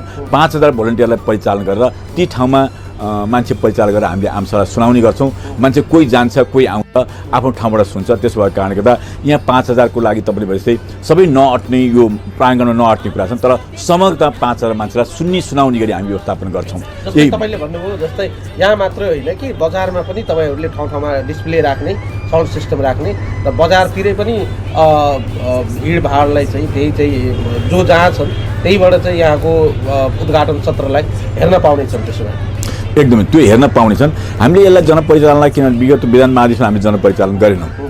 यो अहिलेसम्मका राजनीतिक दलले गरेको सबभन्दा ठुलो जनपरिचालनको रूपमा हामीले यसलाई बुझेका छौँ। जनपरिचालन किन अहिले जनताहरू आउँछन्, उत्साहित छन् भन्दाखेरि तपाईँलाई थाहा छ हाम्रो पार्टीको विरुद्ध जुन खालको षड्यन्त्र गरियो त्यो आन्तरिक रूपमा पनि बाह्य रूपमा पनि, आन्तरिक रूपमा जुन खालको गठबन्धन बन्यो र त्यो गठबन्धन साथ दिँदै परमादेश तयार गरेर सरकारलाई विस्थापन मित्र सङ्गठनहरूबाट हामीलाई शुभकामना सन्देश प्राप्त भएको छ। विशेष गरी अब यो कोरोनाको कारणले अन्तर्राष्ट्रिय उडानहरूको अनिश्चितता र कतिपय स्वास्थ्य प्रोटोकलको कारणले उहाँहरू उपस्थित हुन सक्नुभएको छैन। तर दर्जनौँ देशका दर्जनौँ पार्टीहरूले हामीलाई शुभकामना सन्देश पठाउनु भएको छ। यो महाधिवेशनमा भोलि सम्माननीय प्रधानमन्त्री शेरबहादुर देउवाको उपस्थिति हुनेछ। उहाँले सम्बोधन गर्नुहुनेछ प्रधानमन्त्री र नेपाली काङ्ग्रेसको सभापतिको हैसियतले, साथै अन्य राजनीतिक दलका अध्यक्षज्यूहरू पनि यो महाधिवेशनमा सम्बोधनका निम्ति आउनुहुनेछ। उहाँहरूले हामीलाई सूचित गर्नुभएको छ, सूचना दिनुभएको छ। महाधिवेशनमा कुल 2175 जना प्रतिनिधिहरूको सहभागिता हुनेछ। यसमा भूगोलबाट, जनसङ्गठनबाट, विभागबाट, त्यस्तै सम्पर्क कमिटीहरूबाट र प्रवासका कमिटीहरूबाट निर्वाचित र 106 जना 5% मनोनयनको क्षेत्रभित्र केन्द्रीय कमिटीबाट मनोनित गरिकन 2175 जना प्रतिनिधिहरू हुनुहुन्छ। 103 जना पर्यवेक्षकहरू हुनुहुन्छ। पर्यवेक्षक भनेको हाम्रो सल्लाहकार कमिटी हो। सल्लाहकार कमिटीबाट 15 जना प्रतिनिधि हुनुहुन्छ। त्यो बाहेक हाम्रा चाहिँ पाका पुराना जति पनि नेताहरू हुनुहुन्छ उहाँहरू सल्लाहकार कमिटीमा हुनुहुन्छ र उहाँहरू सबै पर्यवेक्षकको रूपमा यो महाधिवेशनमा भाग लिनुहुन्छ। 103 जना। त्यस्तै कुल प्रतिनिधिमा 627 जना महिला प्रतिनिधिहरू हुनुहुन्छ। यो हाम्रो झन्डै 33% हो। मेरो विचारमा 30% प्लस हो झन्डै। यो नेकपा एमालेको इतिहासमा मात्रै होइन कि अरू दलको इतिहासमा पनि यो सङ्ख्याको महिला प्रतिनिधित्व पहिलो हो भन्ने मलाई लाग्छ। र हामीले केन्द्रीय कमिटीमा पनि 33% महिलाहरूको सिट सुरक्षित गरेका छौँ। दलित उत्पीडित समुदायबाट 209 जना प्रतिनिधिहरूले भाग लिनुहुन्छ। यो 10% भन्दा बढी हो। कुल प्रतिनिधिको 10% भन्दा बढी छ। र यो नेपालमा कुल उत्पीडित दलितहरूको जनसङ्ख्या 14% छ र झन्डै हामी 14% दलित प्रतिनिधिको पनि प्रतिनिधित्व हामीले गरेका छौँ। र नेकपा एमाले एकदमै समावेशी छ। सबै क्षेत्र, लिङ्ग, समुदाय लगायतको प्रतिनिधित्व नेकपा एमालेमा हुनेछ र यो एउटा समावेशी पार्टी, राष्ट्रिय चरित्रको पार्टीको रूपमा रहनेछ। अब भोलि 12 बजेको उद्घाटन सत्रपछि बेलुका सबै प्रतिनिधिको लागि सौरामा आवास र खानाको व्यवस्थापन गरेका छौँ र भोलि बेलुका नै प्रतिनिधिको परिचय पत्र वितरण हुनेछ र पर्सि 11 गते बिहान 8:30 बजेबाट हाम्रो बन्द सत्र सुरु हुन्छ। त्यो बन्द सत्र सञ्चालनको लागि 11 सदस्यीय अध्यक्ष मण्डल बनाइएको छ। त्यो पहिले नै तपाईँहरूलाई जानकारी आइसकेको छ। त्यस्तै एउटा माइनोट कमिटी पनि, कस्ट नोट र माइनोट कमिटी पनि पार्टी स्थायी कमिटीले बनाइसकेको छ। बन्द सत्रलाई पार्टी अध्यक्षले सम्बोधन गर्नुहुनेछ र हाम्रा विदेशी पाहुनाहरूले पनि बन्द सत्रलाई सम्बोधन गर्नुहुनेछ र त्यसको लगत्तै निर्वाचन आयोगले निर्वाचन प्रक्रिया अगाडि बढाउँछ र साँझ 6 बजेसम्ममा 11 गते साँझ 6 बजेसम्ममा उम्मेदवारी दरखास्त फिर्ता लिने, दाबी विरोध लगायतका सम्पूर्ण प्रक्रिया सम्पन्न गरेर 6 बजे उम्मेदवारको अन्तिम सूची हामी प्रकाशित गर्ने भनेर निर्वाचन आयोगले आफ्नो कार्यक्रम दिएको छ। र अन्तिम दिन मङ्सिर 12 गते बिहान 8 बजेबाट मतदान हुनेछ। मतदान इलेक्ट्रोनिक भोटिङ सिस्टमबाट हुनेछ। त्यसको लागि सम्बन्धित कम्पनीसँग नेकपा एमाले सम्झौता गरेको छ। 100 वटा भोटिङ मेसिनहरू हामी चलाउँछौँ। 90 वटा भोटिङ मेसिनमा काम हुन्छ, 10 वटा हामी एक्स्ट्रा राख्छौँ। कुनै भोटिङ मेसिन केही बिग्रिहाल्यो, टेक्निकल प्रब्लम आयो भने काम गर्नको निम्ति 10 वटा भोटिङ मेसिनहरू रहनेछ। र 12 गते साँझसम्ममा हामी मत परिणाम पनि सार्वजनिक गर्छौँ र 13 गते बिहान प्रतिनिधि र सञ्चारकर्मी साथीहरूको उपस्थितिमा चितवन घोषणा हुनेछ। हाम्रो पार्टीको निर्वाचनको घोषणा हुनेछ। साथै पार्टीले समसामयिक प्रस्तावहरू पास गर्दै महाधिवेशनको समापन गर्नेछ। यसरी हाम्रो काम हुनेछ। अब सञ्चारकर्मी साथीहरूलाई हामीले कुनै पासको व्यवस्था गरिराख्नु पर्ने छैन। तपाईँहरूको जुन परिचय छ आफ्नो आफ्नो मिडिया हाउसको, मिडिया अफिसको, इन्स्टिट्युसनको, त्यो नै हाम्रो पास हो। र जुन ठाउँमा पत्रकारहरूलाई खुल्ला हुनेछ त्यो ठाउँमा तपाईँहरूलाई पासको जरुरत छैन, तपाईँहरू जान पाउनुहुनेछ। जुन ठाउँमा पत्रकारहरूलाई खुल्ला हुने छैन त्यहाँ पार्टीले पास दिए पनि यहाँहरूको उपस्थिति हुन सक्दैन। त्यस कारणले यहाँहरूले त्यसलाई अन्यथा नलिकन आफ्नो परिचय पत्र अनिवार्य राखिदिनु होला, किनभने स्वयंसेवक साथीहरूले चिन्दैनन्। अब हामी जस्तो सधैँ तपाईँहरूसँग भेटिरहनेले त सबैलाई चिन्दैनौँ भने हाम्रो सबै स्वयंसेवकहरूले चिन्न गाह्रो हुन्छ। अब अन्तिममा एकछिन जस्ट 2-3 मिनट्स ओके। अब त्यसपछि यो यहाँबाट हाम्रो लाइभ गर्नेछौँ हाम्रो प्रचार समितिको संयोजनमा, र त्यसको लागि एकीकृत ढङ्गले भिजुअल र अडियो सबै एकीकृत ढङ्गले हाम्रो कलेक्सन हुनेछ एक ठाउँमा, र त्यहाँबाट यहाँहरू सबैलाई हामीले सिग्नल उपलब्ध गराउनेछौँ। र त्यसको लागि हाम्रा केही साथीहरूलाई हामीले खटाएका छौँ। यहाँहरूले मेरो फेसबुक वालमा हेर्नुभयो भने त्यो लाइभको जिम्मेवारी कसलाई दिएका छौँ, नाम र नम्बर पनि प्राप्त छ त्यहाँ। त्यस कारणले तपाईँहरूलाई कन्फ्युजन नहोस्, भोलि हामीले सिग्नल पाएनौँ त्यहाँबाट अरू केही पाएनौँ भन्ने कन्फ्युजन नहोस्। तपाईँहरूले एकपल्ट साँझतिर मेरो वाल हेर्नु होला, फेसबुकको वाल होइन, त्यहाँ चाहिँ नि छ, र उहाँसँग सम्पर्क गरेर तपाईँले सहज ढङ्गले लिन सक्नुहुन्छ। किनभने तपाईँहरूले हरेकले लाइभको प्रबन्ध गर्दाखेरि मञ्चमा भिडभाड हुन्छ, त्यो कुरा पनि हामीले ध्यान दिएका छौँ भने। अर्कोतिर तपाईँहरूलाई यहाँ इन्टरनेट सुविधा, अरू सुविधा आफैले गर्नु त्यति सहज छैन। त्यसैले हामीले एकीकृत ढङ्गले ओल्ड लिङ्क र एनटिसीसँग इन्टरनेट सुविधा लिएका छौँ, र त्यस मार्फत हाम्रो लाइभ हुन्छ। अब अन्तिममा यहाँ केही कन्फ्युजन भएको हुनाले मैले यसलाई प्रष्ट बनाउन चाहन्छु। अब केही समाचार माध्यममा मैले हेरेँ कि एमालेको महाधिवेशनले गर्दा गाडी चल्न पाउँदैन, एम्बुलेन्स पनि चल्न पाउँदैन भन्ने खालको केही समाचारहरू आएको छ। त्यो बिल्कुल झुटा हो, गलत हो। त्यो यदि कुनै प्रशासनिक निकायबाट गएको छ भने पनि त्यो गलत हो। प्रशासनिक निकायले त्यस्तो समाचार दिन पाउँदैन, किनभने मान्छेको ट्राभल गर्ने, हिँडडुल गर्ने अधिकारलाई कसैले पनि बन्देज गर्न पाउँदैन, र एमाले आफैले बनाएको संविधान हो हिँडडुल गर्न पाउने अधिकारको सुरक्षा छ। त्यसैले आम पब्लिक बसहरू पनि सहज ढङ्गले चल्छन्, र तपाईँ मार्फत सम्पूर्ण नेकपा एमालेका साथीहरूलाई म सन्देश दिन्छु कि तपाईँको भेहिकल, चाहे त्यो मोटरसाइकल होस्, चाहे त्यो कार होस्, गाडी होस्, ठुलो गाडी, सानो गाडी, जुन गाडी अथवा साइकल होस्, जेमा तपाईँ आउँदै हुनुहुन्छ प्लिज तपाईँले आफ्नो भेहिकलमा पार्टीको एउटा झन्डा राख्नु होला। हामीले ट्राफिकसँग त्यो एग्रिमेन्ट गरेका छौँ। पार्टीको झन्डा भएको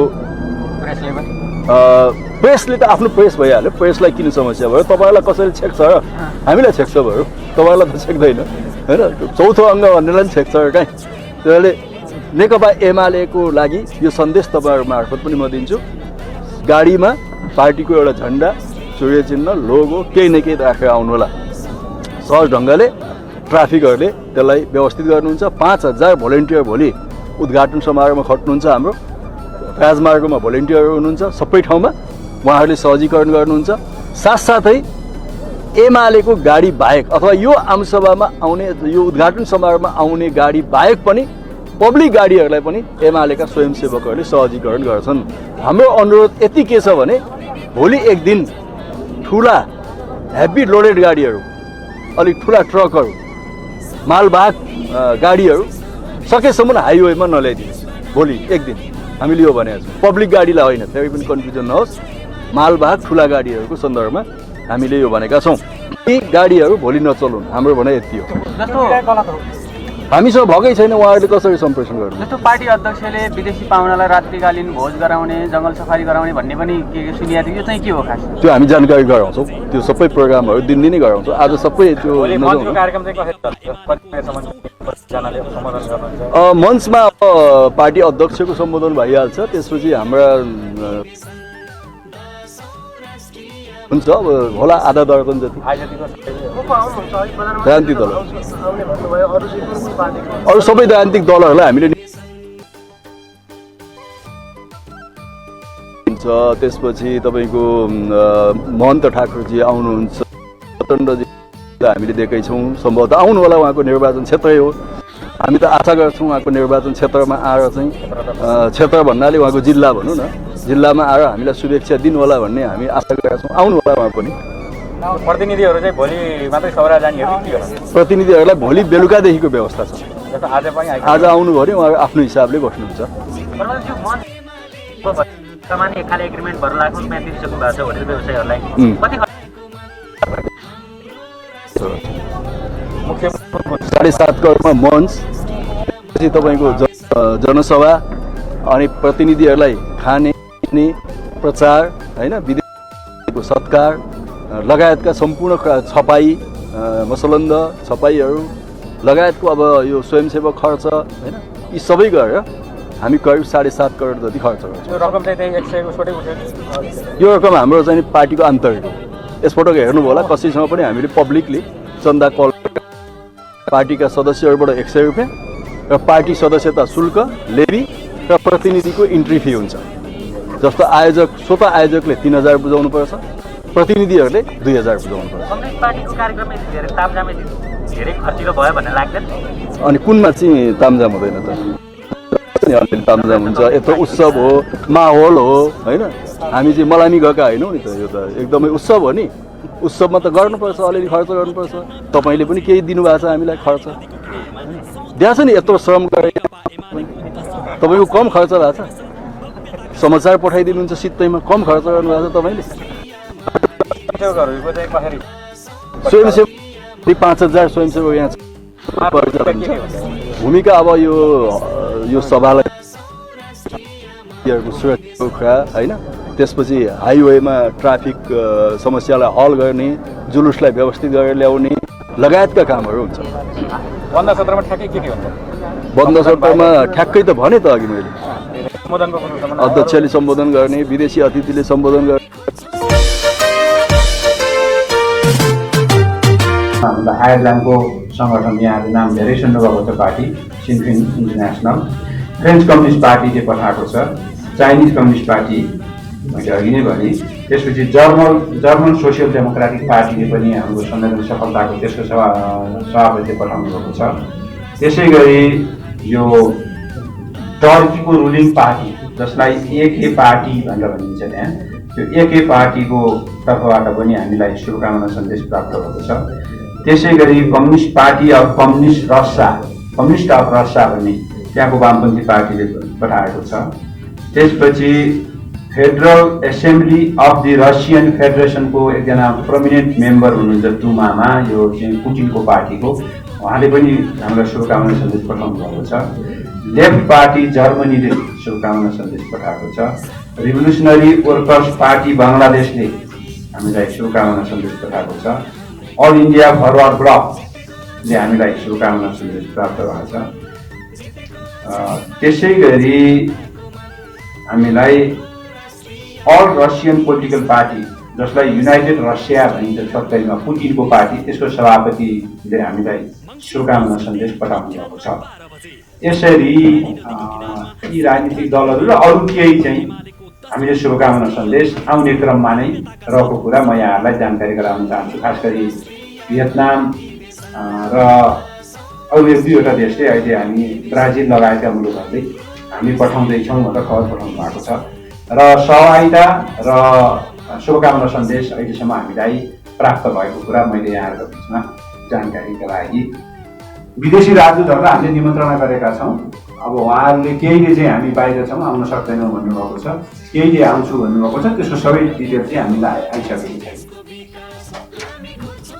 म रातोपाटी.com यो विदेशी अतिथिहरू चाहिँ कति यो सम्मेलनमा आउँछन् यसबारेमा छुट्याएर बताइदिनु। मैले भर्खरै त्यही गरेँ, तपाईँहरूले लिएर आउनु। हामीले निमन्त्रणा गरेको मध्ये अहिले 8वटा पार्टीको 15जना गेस्टहरू आउने कुरा कन्फर्म भएको छ। त्यसमा भारत, बङ्गलादेश, श्रीलङ्का र कम्बोडिया भौतिक रूपमा आउन चाहिँ उहाँहरूले भन्नुभएको छ। त्यसभन्दा बाहेक हामीलाई शुभकामना सन्देश चाहिँ करिब 25वटा देशबाट शुभकामना सन्देश प्राप्त भएको छ र यसरी हाम्रो भौतिक रूपमा उपस्थिति अथवा अतिथिहरूको उपस्थिति र महाधिवेशनमा शुभकामना सन्देश चाहिँ प्राप्त भएको कुरा म यहाँलाई जानकारी गराउँछु।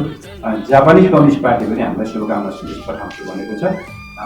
शुभकामना सन्देश हामीले खबर पाएका छौँ। शुभकामना सन्देश चाहिँ हालिसकेको छ। जस्तो कुनै विदेशी अतिथिले भर्चुअल रूपमा सम्बोधन गर्ने, उहाँहरूलाई भर्चुअल रूपमा टाइम दिने त्यस्तो हुन्छ कि हुँदैन? भर्चुअल रूपमा उहाँहरूले सम्बोधन गर्ने कुरो छैन। उहाँहरूको भिडियो सन्देश चाहिँ हामीले लिखित पठाए पनि हुन्छ, भिडियो सन्देश मार्फत तपाईँको शुभकामना दिँदा पनि हुन्छ भनेर बस्ने व्यवस्था छ। हामी चाहिँ उहाँहरूको सेड्युल भनेको आज भनौँ न कोही त हिजो नै आइसक्नु भएको छ। आज आउने कुरो आएपछि उहाँहरू एक रात यहाँ बस्नुहुन्छ। भोलि उहाँहरू चितवन जानुहुन्छ। चितवनमा बस्न कति छ समय उहाँहरूको? अब रिटर्न फ्लाइट अगाडि हुनेहरू निक्लिनुहुन्छ। रिटर्न फ्लाइट पछि हुनेहरू 28 तारिक बेलुकासम्म हुने रहनुहुन्छ। 29 मात्रै सकिन्छ। अहिले उहाँहरूले हाम्रो राजनीतिक कारण भन्नुभएको छैन। उहाँहरूले जे भन्नुभएको छ हामीले त्यही कुरा भन्नुपर्छ। राजनीतिक कारण भन्नुपर्ने कारण पनि छैन। हामीसित अत्यन्त सघन र सुमधुर सम्बन्ध छ। तर उहाँहरूको कोरोना नै हो। कोरोनाको कडाइ उहाँहरूको धेरै नै रहेको छ पहिलेदेखि नै। हाम्रो नाका नै राम्रोसित सुचारू हुन सकिरहेको छैन कोरोनाको कारण। त्यसमा त भौतिक रूपले यहाँ आउने कुरालाई उहाँहरूले अहिले असमर्थ जनाउनु। यो हाम्रो पार्टी विगत 1.5-2 वर्षदेखि जुन खालको अप्ठ्यारो झेलेर आउनु पर्यो त्यो प्रवृत्तिलाई हामीले खोजेका हौँ। त्यो तपाईँले अर्थ जो अब मैले त्यति व्याख्या गर्दाखेरि त्यो अर्थ लाग्ने चाहिँ तिनै पार्टी हुन्छन् भने त मैले के गर्नु? त्यो अर्थ लाग्ने चाहिँ अब तपाईँले बुझ्ने त्यही लाग्छ। मैले नाम नलिँदै प्रवृत्तिलाई कुरा गर्दा तपाईँले है त्यो प्रवृत्ति बोकेका यी पार्टीहरू हुन् भनेर भनिदिनु भयो भने त्यसमा मैले दोष दिन मिल्दैन। हामीले अब यो तपाईँको अलिकति सैद्धान्तिक कुरा हो। सैद्धान्तिक रूपमा नै हाम्रो सुरुदेखिको मत के हो नेकपा एमालेको भनेर भन्दाखेरि कुनै पनि मुलुकको वामपन्थी आन्दोलन, कुनै पनि मुलुकको कम्युनिस्ट आन्दोलन र त्यसको विकास भनेको त्यहाँको स्पेसिफिक सिचुएसनका आधारमा मार्क्सवादको एउटा ओभरअल फिलोसफी अन्तर्गत तर आफ्नो मुलुकको त्यहाँको चाहिँ वस्तुगत अवस्थाका आधारमा विकास हुने कुरा हो। त्यो वस्तुगत अवस्था फरक भएका कारणले विगतमा वास्तवमा त्यस्ता खालका प्रयासहरू हुँदाखेरि पनि एक मना एकता हुन सकेन। धेरै अगाडिदेखि अन्तर्राष्ट्रिय कम्युनिस्ट आन्दोलनमा विभाजन आइरह्यो होइन। त्यो धुरी अर्को मुलुकलाई धुरी मानेर हिँड्ने पार्टीहरूको भविष्य पनि हामीले धेरै देशहरूमा देख्यौँ। त्यस कारणले गर्दा हामी यो यस्तो किसिमको कुनै सेन्टर बनाएर अनि त्यसले अन्तर्राष्ट्रिय रूपमा कम्युनिस्टहरूलाई गोलबन्द गरिदिन्छ, त्यसले चाहिँ ती मुलुकहरूमा परिवर्तन ल्याइदिन्छ, सामाजिक आर्थिक रूपान्तरण गरिदिन्छ भन्ने कुरामा विश्वास गर्दैनौँ। हामी हाम्रै खुट्टामा उभिएको स्वतन्त्र हिसाबले अगाडि बढेको हाम्रो आन्दोलन हो। हाम्रो आन्दोलनका विशेषता हाम्रै माटो, हाम्रै यहाँको जनचेतना, यहाँको मतलब हाम्रो परिवेशका आधारमै निर्माण भएको छ। हामी सबै पार्टीहरूसित ऐक्यबद्धता राख्छौँ। मैत्रीपूर्ण हाम्रो सम्बन्ध अगाडि बढाएर लिएर जान चाहन्छौँ। हामी उहाँहरूसित अनुभव आदान प्रदान पनि गर्छौँ। उहाँहरूका सफलता राम्रा पक्षहरूको हामी चाहिँ हेर्छौँ। ती पक्षहरू हाम्रा सन्दर्भमा ती कति उपयोगी हुन्छन् भनेर फेरि हामी हाम्रो यथार्थलाई मतलब पछिमा जाँचेर त्यसलाई चाहिँ ठिक हुन्छ कि हुँदैन भनेर पनि हेर्छौँ। उपयुक्त लाग्ने हाम्रो सन्दर्भसित मेल खाने कुराहरूलाई हामीले लिएर जाने कुरा हुन्छ। तर फेरि पनि के हो भने हामी कसैको पनि नकल गरेर अरूले यसो गरेका छन् त्यसमा हामीले त्यही गर्नुपर्छ भन्ने भावना त चुनाव नहुन्जेलसम्मलाई त सम्भावना रहने नै हो। 11 गते चाहिँ हाम्रो 12 गते निर्वाचन हुन्छ। 11 गते नोमिनेसन अगाडिसम्म सम्भावना त छैन म भन्दिनँ। तर हामी सम्भावना सबै किसिमका सम्भावनालाई हेरिरहेका छौँ। सहमति भयो भने सहमति गर्छौँ, सहमति भएन भने स्वस्थ प्रतिस्पर्धा निर्वाचनका माध्यमबाट हाम्रो महाधिवेशन विभागले